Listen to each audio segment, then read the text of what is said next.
ಒಂದು ಕೈಗೊಂದು ರೋಗ, ಕಾಲಿಗೊಂದು ರೋಗ, ಹೊಟ್ಟಿಗೊಂದು ರೋಗ, ತಲೆಗೊಂದು ರೋಗ, ರೋಗಕ್ಕೊಬ್ಬ ಡಾಕ್ಟರ್. ಕಾಯಿಲೆ ಬಿದ್ದಾಗ ಮಾತ್ರ ಡಾಕ್ಟರ್ ಬೇಕ್ರಿ. ಇವತ್ತು ಪ್ರತಿಯೊಬ್ಬರಿಗೂ ಫ್ಯಾಮಿಲಿ ಫಾರ್ಮರ್ ಬೇಕಾಗ್ಯಾನ್ರಿ ಒಬ್ಬ. ನಾವ್ ಹೆಂಗ್ ಫ್ಯಾಮಿಲಿ ಡಾಕ್ಟರ್ ಅಂತೀವಿ ಹಂಗತೆ ಫ್ಯಾಮಿಲಿ ಡಾಕ್ಟರ್. ಹೌದ್ರಿ ಸರ್, ಒಂದ್ ದಿವ್ಸಕ್ಕೆ 3 ಸಲ ಉಣ್ತಾನ್ರಿ. ಒಂದ್ ದಿವ್ಸಕ್ಕೆ 3 ಸಲ ಡಾಕ್ಟರ್ ತಕ್ಕ ಹೋಗಲ್ಲ ನೀವು. ಸೊ ಹಂಗಂದ್ರೆ ನಮ್ಗೆ ಫ್ಯಾಮಿಲಿಗೊಬ್ಬ ಒಳ್ಳೆ ಫಾರ್ಮರ್ ಬೇಕು. ವಿದ್ಯಾವಂತರು, ಕೃಷಿಯಿಂದ ಹೊರಗಿದ್ದವ್ರು, ಒಳ್ಳೆ ರೈತನ ಪ್ರೋತ್ಸಾಹ ಮಾಡೋದ್ ಕಲಿಬೇಕು. ಅವ್ರು ವಿಷ ಹಾಕ್ಬೇಡ, ಗೊಬ್ಬರ ಹಾಕ್ಬೇಡ, ನೀ ಜ್ವಾಳ ಬೆಳಿ ನನಗ್ ಕಳಿಸು, ನಾ ಅದಕ್ಕೆ ಒಳ್ಳೆ ರೇಟ್ ಕೊಡ್ತೀನಿ. ಈ ವ್ಯವಸ್ಥೆ ಬದಲಾಗೋದು ರೈತನಿಂದ ಅಷ್ಟ ಅಲ್ರಿ, ಆರೋಗ್ಯವಾಗಿರ್ಬೋದು ಸರ್. ಕೃಷಿ ಅನ್ನಪ್ಪ ಅಂದ್ರಿ ಸರ್, ಅದು ಕಮರ್ಷಿಯಲ್ ಅಷ್ಟ ಅಲ್ಲ ಸರ್. ಆರೋಗ್ಯ ಬೇರೆ ಅಲ್ಲ, ಆಹಾರ ಬೇರೆ ಅಲ್ಲ, ಕೃಷಿ ಬೇರೆ ಅಲ್ಲ. ಇವತ್ತಿನ ವೈಜ್ಞಾನಿಕ ಜಗತ್ತು ಇವು ಮೂರನ್ನು ಪ್ರತ್ಯೇಕ ಮಾಡಿದ್ದಕ್ಕನ ಮನುಷ್ಯ ಒಂದು ಕೈಗೊಂದು ರೋಗ, ಕಾಲಿಗೊಂದು ರೋಗ, ಹೊಟ್ಟಿಗೊಂದು ರೋಗ, ತಲೆಗೊಂದು ರೋಗ. ಅಂದ್ರೆ ಈಗ ನಿಮ್ ಲೆಕ್ಕದ ಪ್ರಕಾರ ಮಾರಾಟದ ಸಮಸ್ಯೆ ಏನಿಲ್ಲ ಆಗಿದ್ರೆ? ಮಾರಾಟದ ಸಮಸ್ಯೆ ಇಲ್ವೇ ಇಲ್ಲ ಸರ್. ಒಂದು ನೆನಪಿಟ್ಕೊಡ್ರಿ ನೀವು, ನಾವು ಒಂದು 4 ಎಕರೆ ಜಮೀನೊಳಗ ಸ್ಥಳೀಯವಾಗಿ ಆಹಾರ ಅಂತಂದು ಏನು ಊಟ ಮಾಡ್ತಿರ್ತೀವೋ ನಾವು ಅವನ್ನ ಗಮನದಲ್ಲಿಟ್ಟುಕೊಂಡು 4-5 ರೀತಿ ಬೆಳೆ ಬೆಳೆದ್ವಿ ಅನ್ನಪ್ಪ ಅಂದ್ರ ರೇಟು ಮಾರುಕಟ್ಟೆ ಅನ್ನೋ ಸಮಸ್ಯೆನೇ ಬರಲ್ಲ. ನಾವು ಕಮರ್ಷಿಯಲ್ ಆಗಿ ಯಾವಾಗ ಬೆಳಿತೀವೋ ಅವಾಗ ಬೇರೆ ಆಯ್ಕೆನೇ ಇರಾಗಲ್ಲ. ಮೆಕ್ಕೆಜೋಳ ಅಂತ ರೊಟ್ಟಿದ್ ಮಾಡ್ಕೊಂಡು ತಿನ್ನಕ್ ಬರಾಗಲ್ರಿ, ಮತ್ತೆ ಅವ್ನ್ ಕೊಳ್ಳೇಬೇಕಲ್ರಿ ಎಷ್ಟತ್ತಿದ್ರು. ಮೆಕ್ಕೆಜೋಳನ ಮಾರ್ಲೇಬೇಕಲ್ಲ ನಾವು. ಈಗ ಜ್ವಾಳ, ಗೋಧಿ, ಸಜ್ಜಿ, ನವಣಿ ಇಂಥವು ಬೆಳೆದ್ವಿ ಏನಪ್ಪ ಅಂದ್ರ ನಾವು ಇಟ್ಟು ಆಜುಬಾಜುದಾರಿ ಬೇಕಂದಾರಿಗೆ ಕೊಟ್ಟು ನಮ್ಮ ಆಹಾರದ ಒಂದು ಅವಶ್ಯಕತೆ ಪೂರೈಕೆ ಮಾಡ್ಕೊಂಡು ಮಾರ್ಬೋದು. ಮೆಕ್ಕೆಜೋಳ ಇಟ್ಕೊಳಕ್ ಬರ್ತೀರಾ, ರೊಟ್ಟಿ ಮಾಡಕ ಬರಲ್ಲ. ಅದು ನಿಯಮ ಮಾಡ್ಬಿಡಕತ್ತೈತಿ ಸರ. ಟೋಟಲಿ ಸರ ರೈತರನ್ನ ಈ ವ್ಯಾಪಾರಿ ವ್ಯಾಪ್ತಿ ಒಳಗೆ ತಂದು ನಿಂದ್ರಿಸ್ಬಿಟ್ಟೈತ್ರಿ ಅವನ್ನ. ಭೂಮಿ ಅಂದ್ರೆ ಏನು, ಬೆಳಿಬೇಕು, ಮಾರ್ಕೆಟಿಗೆ ಮಾಲ್ ಹೊಡಿಬೇಕು, ಅದಕ್ಕೆ ಇರೋದು ಭೂಮಿ. ಅದಕ್ಕೆ ಇಲ್ರಿ ಭೂಮಿ. ಆಕ್ಚುಲಿ ರೈತನಿಗೆ ಎದಕ್ಕೈತಿ ಅಂದ್ರಿ, ಅವನಿಗೆ ಆಹಾರಕ್ಕೂ ಭೂಮಿ ಬೇಕು, ಆರೋಗ್ಯಕ್ಕೂ ಭೂಮಿ ಬೇಕು, ಉದ್ಯೋಗಕ್ಕೂ ಭೂಮಿ ಬೇಕು ಸರ. ನಾವು ಭೂಮಿನ ತಪ್ಪಾಗಿ ಅರ್ಥ ಮಾಡ್ಕೊಂಡಿವ್ರಿ. ಭೂಮಿ ಇರೋದು ಕಮರ್ಷಿಯಲ್ ವ್ಯಾಪ್ತಿ ಒಳಗೆ ಭೂಮಿನ ತರೋದೇ ಒಂದೇ ತಪ್ಪು ಸರ. ಭೂಮಿ ಯಾವತ್ತು 1 ಕೇಳಿದ್ರೆ 10 ಕೊಡತ್ರಿ. ಮೆಕ್ಕೆಜೋಳ ಬೆಳೆದ್ನಪ್ಪ ಅಂದ್ರೆ 1 ಟೈಮ್ನಿಗೆ 1 ಕೊಡುತ್ತೆ ಮೆಕ್ಕೆಜೋಳನ. ಈಗ ನೀವು ನೋಡ್ಕೊಂತ ಬಂದ್ರಿ, ಯಾಕಂದ್ರೆ ನನಗೆ ಆದಾಯ ಬರಗಲ್ಲ ಸರ್. ಇದ್ರಾಗ ಆದಾಯ ಏಟ್ ಬೇಕ್ರಿ. ಆದಾಯ ಜೊತೆಗೆ ಈಗ ನೀವು ನೋಡ್ಕೊಂತ ಬಂದ್ರಿ, ನನ್ನ ಮನೆಗೆ ಬೇಕಾದಂತ ಆಹಾರ ಐತ್ರಿ ಇದ್ರೊಳಗ. ಆಮೇಲೆ ಯಾರೇ ಬರ್ಲಿ ತನ್ನ ಮನೆಗೆ ಬೇಕಾದಂತ ಆಹಾರದ ವ್ಯವಸ್ಥೆ, ಆಹಾರಕ್ಕೆ ಬೇಕಾದಂತ ದಿನನಿತ್ಯದ್ದು ಇಷ್ಟು ಬೇಕಂತ ಕೇಳ್ತಾನ್ರೆ. ಒಬ್ಬ ಮನುಷ್ಯ ಇವತ್ತು ತಗೊಂಡು ಹೋದ ಲಿಂಬಿ, ತೆಂಗು, ಎಳ್ನೀರು, ಒಣಕಾಯಿ, ತರಕಾರಿ, ಹಸಿ ತರಕಾರಿ. ಈಗ ನೀವ ಬಂದವ್ರು ಇವಿಷ್ಟು ಬೇಕು ರೀ ಏನಪ್ಪ 500 ರೂಪಾಯಿ ಸಾಮಾನು ಹಾಕವ್ ನಿಮ್ಮ.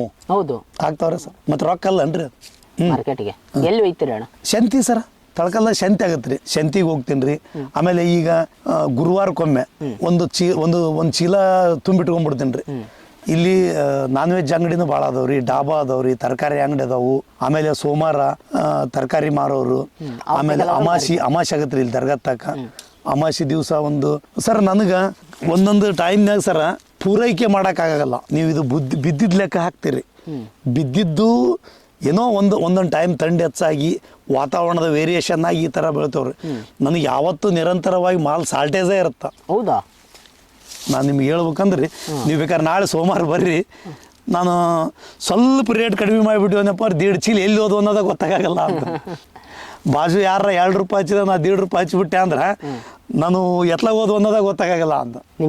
ಲಿಂಬೆಹಣ್ಣು ಸ್ವಲ್ಪ ನೋಡಿ ಸರ, ರೈತ ಏನು ಕಲ್ಕೋಬೇಕು ಅಂದ್ರೆ ಭೂಮಿ ಒಳಗೆ ಭೂಮಿ ಮಾತು ಕೇಳ್ಬೇಕು, ಮಾರುಕಟ್ಟೆ ಒಳಗೆ ಮನುಷ್ಯ ಮಾಡಿದಂಥ ವ್ಯಾಪಾರ ಅನ್ನೋದನ್ನು ಮಾಡೋದು ಕಲ್ಕೋಬೇಕು. ಮುಗಿದೋದು ಅವಾಗ ಸಕ್ಸಸ್ ಆಗ್ತಾನೆ. ತನುವ ಇಟ್ಕೋಬೇಕು.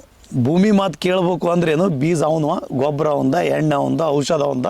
ನಮ್ಮ ಸ್ಥಳೀಕರೇ ನೀ ತಲಾಂತರಲಿಂದ ಮಾಡ್ಕೊಂತ ಬಂದಾರಲ್ರಿ, ಅದೇ ಬೆಳೆಗಳನ್ನು ವೈಜ್ಞಾನಿಕ ಈಗಿನ ಕಾಲಘಟ್ಟಕ್ಕೆ ಅನುಗುಣವಾಗಿ ಭೂಮಿ ಹೇಳಿದಂತ ಕೇಳಿದ್ವಿ ಏನಪ್ಪ ಅಂದ್ರೆ ಆರೋಗ್ಯವಾಗಿರ್ಬೋದು ಸರ್. ಕೃಷಿ ಅನ್ನಪ್ಪ ಅಂದ್ರಿ ಸರ, ಅದು ಕಮರ್ಷಿಯಲ್ ಅಷ್ಟ ಅಲ್ಲ ಸರ್.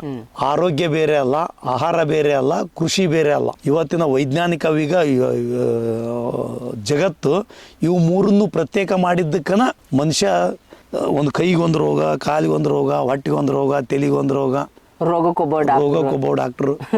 ಇವತ್ತು ಬೇಕಾಗಿರೋದು ಡಾಕ್ಟ್ರು ಕಾಯಿಲೆ ಬಿದ್ದಾಗ ಮಾತ್ರ ಡಾಕ್ಟ್ರು ಬೇಕ್ರಿ. ಇವತ್ತು ಪ್ರತಿಯೊಬ್ಬರಿಗೂ ಎರಡನೇ ಸ್ಥಾನದೊಳಗೆ ಫ್ಯಾಮಿಲಿ ಡಾಕ್ಟರ್ ಬೇಕ್ರಿ. ಪ್ರತಿಯೊಬ್ಬ ಮನುಷ್ಯನಿಗೆ ಇವತ್ತು ಬೇಕಾಗಿರೋದು ಫ್ಯಾಮಿಲಿ ಫಾರ್ಮರ್ ಬೇಕಾಗ್ಯಾನ್ರಿ ಒಬ್ಬ. ನಾವ್ ಹೆಂಗ್ ಫ್ಯಾಮಿಲಿ ಡಾಕ್ಟರ್ ಅಂತೀವಿ ಹಂಗತೆ ಫ್ಯಾಮಿಲಿ ಡಾಕ್ಟರ್. ಹೌದ್ರಿ ಸರ್, ಒಂದು ದಿವ್ಸಕ್ಕೆ 3 ಸಲ ಉಣ್ತಾನ್ರಿ. ಒಂದ್ ದಿವ್ಸಕ್ಕೆ 3 ಸಲ ಡಾಕ್ಟರ್ ತಕ್ಕ ಹೋಗಲ್ಲ ನೀವು. ಹೌದು. ಸೊ ಹಂಗಂದ್ರೆ ನಮ್ಗೆ ಫ್ಯಾಮಿಲಿಗೊಬ್ಬ ಒಳ್ಳೆ ಫಾರ್ಮರ್ ಬೇಕು. ವಿದ್ಯಾವಂತರು, ಕೃಷಿಯಿಂದ ಹೊರಗಿದ್ದವರು, ಫ್ಯಾಮಿಲಿ ಒಬ್ಬ ಒಳ್ಳೆ ರೈತನ ಪ್ರೋತ್ಸಾಹ ಮಾಡೋದು ಕಲಿಬೇಕು ಅವರು. ವಿಷ ಹಾಕ್ಬೇಡ, ಗೊಬ್ಬರ ಹಾಕ್ಬೇಡ, ನೀ ಜ್ವಾಳ ಬೆಳಿ ನನಗೆ ಕಳಿಸು, ನಾ ಅದಕ್ಕೆ ಒಳ್ಳೆ ರೇಟ್ ಕೊಡ್ತೀನಿ. ಇಲ್ಲಪ್ಪ ನಾನು ಎಲ್ಲಾರ ಇದು ಈ ವ್ಯವಸ್ಥೆ ಬದಲಾಗೋದು ರೈತನಿಂದ ಅಷ್ಟ ಅಲ್ರಿ. ರೈತ ಅಮಾಯಕ ಸ್ಥಿತಿ ಒಳಗೆ ಸಿಕ್ಕಣ್ರಿ. ವಿದ್ಯಾವಂತರು ತಮ್ಮ ಆರೋಗ್ಯದ ಬಗ್ಗೆ ಕಾಳಜಿ ಇರೋರು ಯಥೇಚ್ಛವಾಗಿ ರೈತರನ್ನ ಪ್ರೋತ್ಸಾಹ ಮಾಡಿ ಈ ಪದ್ಧತಿ ಒಳಗೆ ಬೆಳಿ, ಪಾಳ್ಯಕಾರನ ಸರಿಯಾಗಿ ಸರ್ ನಾವು ಓದ್ಕೋ, ಭೂಮಿಗೆ ಹಿಂಗೆ ಮಾಡು. ಇದು ಬರೀ ಇವತ್ತು ರಾಸಾಯನಿಕ ಕೃಷಿ ಜಗತ್ತನ್ನು ನಾವು ಇರ್ತಕ್ಕಂಥ ನಾವು ಬರೀ ಮನುಷ್ಯರಾಗಿ ಬದುಕಕತ್ತಿಲ್ರಿ. ಇಲ್ಲಿ ರೋಗದ ಮನುಷ್ಯರಾಗಿ ಬದುಕಕತ್ತೀವ್ರಿ. ಯಾರು ಚಲೋ ಅದಾರ ಸರ? ಈ sugar, BP, diabetes, gastric, acidity ಎಲ್ಲರಿಗೂ ಇವ್ನ ನೋಡಿದ್ನಪ್ಪ ಅಂದ್ರೆ ಎಷ್ಟು ಜನ ಸಿಗ್ತಾರ್ರಿ ಇದನ್ನು ಹೊರತುಪಡಿಸಿ? ಭಾಳ ಕಡಿಮೆ. ಹೌದ್ರಾ? ಮತ್ತು ಈಗ ಇದ್ರದ್ದು ಆರೋಗ್ಯದ ಮೂಲ ಎಲ್ಲಿ ಐತಿ ಅನ್ನಪ್ಪ ಅಂದ್ರೆ ಜಮೀನೊಳಗೆ ಐತಿ ಸರ. ಒಬ್ಬ ನೈಜವಾಗಿ ಆರೋಗ್ಯ ಬೇಕು ಅನ್ನಪ್ಪ ಅಂದ್ರೆ ಅವ ಪ್ರಕೃತಿ ಮೊರೆ ಹೋಗಲೇಬೇಕು. ಅವನಿಗೆ ಮೂಲವಾದಂಥ ಆರೋಗ್ಯ ಸಿಗಬೇಕು ಅಂದ್ರೆ ಮಣ್ಣಿಗೆ ಬರಲೇಬೇಕವ. ಇಲ್ಲ ಮಣ್ಣಿನಾಗಿರ್ತಕ್ಕಂಥ ರೈತನ ಯೋಗ್ಯವಾದ ದಾರಿಗೆ ವಿದ್ಯಾವಂತರು ತರಬೇಕು. ಗ್ರೇಟ್. ಅಂದಾಗ ಮಾತ್ರ ಕೃಷಿ ಇದಾಗುತ್ತೆ ಸರ್. ಅದು ನಮ್ಮ ಹನುಮಂತಣ್ಣವರು ಗೌರ್ಮೆಂಟ್ ಜಾಬ್ ಹೋಲ್ಡರ್ ಆಗಿರೋರು ಕೃಷಿಗೆ ಬರ್ತಾರೆ. ಕೃಷಿಗೆ ಬಂದು ರಾಸಾಯನಿಕ ಕೃಷಿ ಮಾಡೋದು ಬೇಡ, ನಾನು ಸಹಜ ಕೃಷಿ ಮಾಡೋಣ, ಸಾವಯವ ಕೃಷಿ ಮಾಡೋಣ ಅಂತಂದೇಳಿ ಸಾವಯವ ಕೃಷಿ ಮಾಡ್ತಾಯಿದ್ದಾರೆ. ಜೊತೆಗೆ ಅವರೇ ಮಾರ್ಕೆಟಿಂಗ್ ಮಾಡ್ತಾರೆ. ಸೊ ಅದನ್ನೆಲ್ಲ ನಾವು ಶೂಟ್ ಮಾಡೋಣ ಅಂತ ನಾಳೆ ಅಂದ್ಕೋತಾ ಇದ್ದೀವಿ. ಅಂದರೆ ನಾಳೆ ಸೋಮವಾರ, ಇವತ್ತು ಭಾನುವಾರ. ಸೊ ಅವರು ನಾಳೆ ಹೆಂಗೆ ಹೋಗಿ ವ್ಯಾಪಾರ ಮಾಡ್ತಾರೆ ಏನು, ಇನ್ನೂ ಒಂದಿಷ್ಟು ಎಪಿಸೋಡ್ಗಳನ್ನ ನಾಳೆ ಶೂಟ್ ಮಾಡ್ತೀವಿ. ಖಂಡಿತವಾಗಲೂ ಭಾಳ ಅದ್ಭುತವಾದಂಥ ಕೃಷಿಕರು. ನೋಡಿ, ಅವರು ಒಂದು ಮಾತು ಹೇಳಿದರು, ಬರೀ ಫ್ಯಾಮಿಲಿ ಡಾಕ್ಟ್ರ್ ಅಂತ ನೀವು ಇಟ್ಕೋತಿದ್ರಾ, ಆದರೆ ಫ್ಯಾಮಿಲಿ ಫಾರ್ಮರ್ ಅಂತ ಯಾರಾದರೂ ಇಟ್ಕೋತಾ ಇದ್ದೀರಾ? ಪ್ರತಿಯೊಬ್ಬ ಮನುಷ್ಯನಿಗೂ ಒಂದೊಂದು ರೋಗ ಬರ್ತಾಯಿದೆ, ಅದಕ್ಕೆ ಒಬ್ಬೊಬ್ಬ ಡಾಕ್ಟ್ರನ್ನ ಸೃಷ್ಟಿ ಮಾಡ್ಕೋತಾ ಇದ್ದೀರಾ.